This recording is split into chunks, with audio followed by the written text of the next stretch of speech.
But here's the thing. Capitalism isn't crashing. It's upgrading, carefully, quietly, strategically, underneath all the noise of the crypto circus. In Crypto Corners, ISO 20022 became a magic spell. People thought it proved a token was blessed. But the truth is, it's just a bank messaging standard, not a coin validator. Back then, ledgers erased real ownership in foreclosure fraud. Today, tokenization could do the same, but globally and instantly. The real revolution isn't in the price rallies, it's in the rails underneath. Settlement, custody, compliance.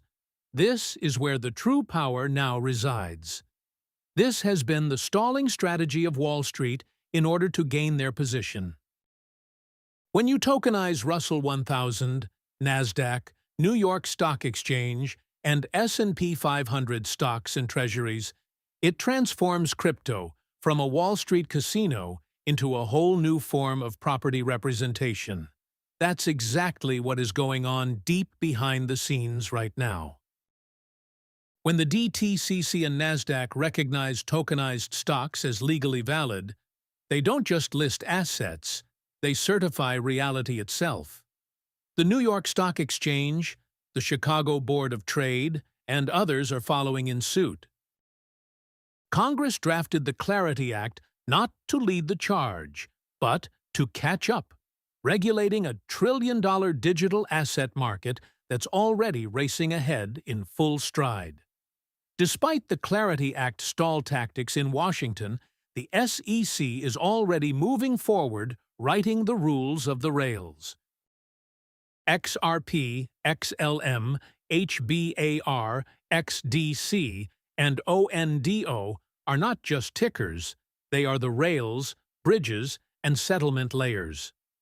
Meanwhile, ADA and ZBCN continue to star in the theater of hype.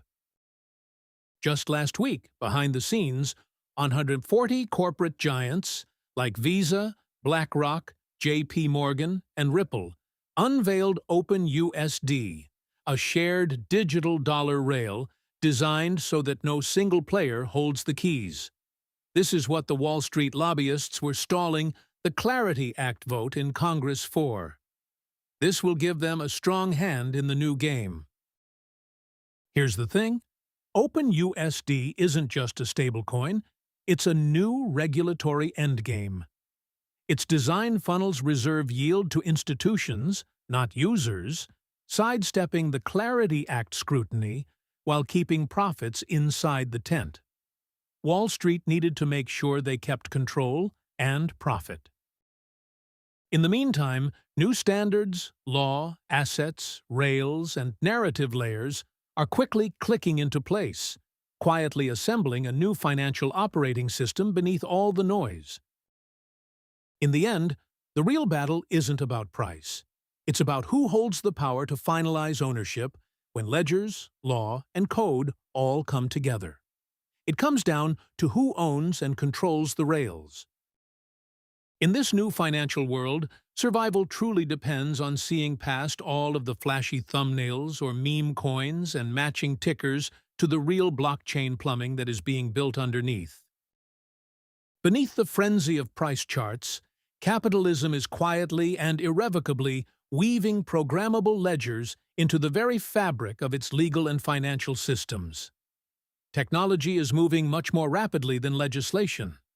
The failure of Washington to stay ahead of this could present itself to be an issue down the road. ISO 20022 never specifically endorsed any cryptocurrency token. What it does is it simply provides banks with a standardized messaging language. But some influencers turn that into a prophecy, driving price pumps with no real technical foundation, although there were some digital assets that were built knowing the compliance needs for this upgrade, and most that weren't.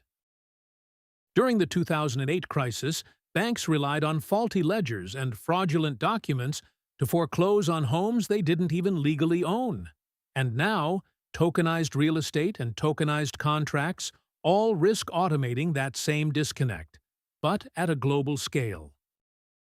Now, in this third era, even so-called decentralized protocols are lining up for regulatory approval, like when a major DeFi custodian quietly registered as a money transmitter to serve institutional clients.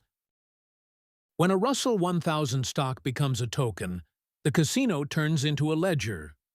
But when the issuer fails, who really holds the key? These and other questions have yet to be answered. When DTCC and Nasdaq recognize tokenized assets as legally binding, they don't just mirror reality, they shape it. So if a tokenized treasury bond settles on-chain but faces a legal dispute, whose record prevails? The blockchain or the courtroom? Will the court rely on real data? As based on my experience detailed in my book, Quantum of Justice, chances are the answer to that is no. While Congress debates how to define digital assets, BlackRock's BUIDL fund is already trading $500 million a day in tokenized U.S. treasuries. The law is racing to catch up with reality. While XRP handles cross-border payments and ONDO secures tokenized treasuries, ADA's smart contracts sit mostly idle, showing clearly that not every blockchain is designed for today's financial infrastructure. The mask slips. Open USD's yield flows to institutions, not everyday users, repeating the same old pattern of wealth concentration. This was the Wall Street strategy behind stalling the Clarity Act. Open USD's structure was carefully crafted. It routes reserve yields to banks and partners, deliberately avoiding Clarity's investment contract test while ensuring profits stay within the consortium. A continued consolidation of wealth. Now the programmable stack is live. BlackRock's BUIDL tokenized treasuries are settling on compliant rails, and this marks the moment the shift truly takes hold. Keep questioning these stories we're being told. Explore what justice really looks like in finance. Subscribe on Smoke and Mirrors. XRP and the Art of Critical Thinking on Substack at douglasjboggs.substack.com. You can find Boggs's critically acclaimed book, Quantum of Justice, wherever you buy your books. Today,